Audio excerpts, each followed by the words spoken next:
حنیفہ اپنی لائبریری کی پوری کتابیں کھول لی، جواب نہیں مل رہا ہے۔ آپ ایک وقت کے امام ہیں، فتویٰ پوچھا ہے، مسئلہ پوچھا ہے تو جواب دینا ضروری ہے، کیونکہ مسلمانوں کے امام ہیں۔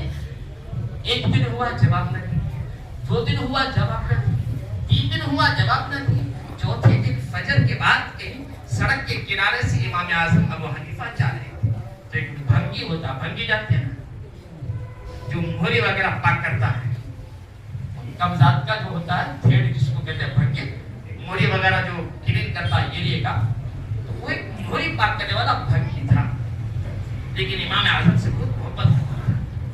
دیکھا، سلام پیش کیا اپنے حساب سے، کہا حضور آپ کی چہرے میں تو اداسی ہے، وہ ٹینشن میں معلوم ہو رہا ہے، حضور کیا وجہ ہے، پریشانی کیا ہے بتائیے۔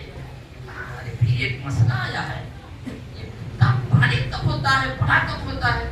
کسی نے پوچھ دیا ہے، پوری کتاب کا مطالعہ کر لیا ہوں، پوری کتاب پڑھ لیا ہوں، کہیں کتاب میں لکھا ہوا نہیں کہ کتا بالغ بڑا کب ہوتا ہے۔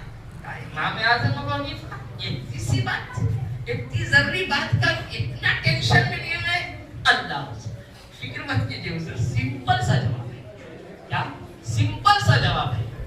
امام اعظم ابو حنیفہ فرماتے ہیں یا اللہ کے بندے بتا اس کا جواب کیا؟ کہا حضور جس نے سوال پوچھا اس کو جواب دے دیجیے گا، جب کتا پاؤں اٹھا کر پیشاب کرنے لگے تو سمجھ جائے گا کتا بڑا ہو گیا ہے، کتا بڑا ہو گیا ہے۔ جب کتا پاؤں اٹھا کر پیشاب کرنے لگے تو سمجھ جائیے کتا بڑا ہو گیا ہے۔ عزیزان گرامی، اس کے بعد والے جملے کو عرض کر رہا ہوں، اللہ الصمد امام اعظم ابو حنیفہ کے سامنے جب وہ بھنگی آتا وقت کا امام اس کی تعظیم کے لیے کھڑے ہو جایا کرتے تھے۔ ان کے ماننے والوں نے پوچھا حضور یہ بھنگی ہے، یہ کچرا صاف کرنے والا ہے، مہری صاف کرنے والا ہے، غلاظت اٹھانے والا ہے، آپ مسلمانوں کے امام ہیں،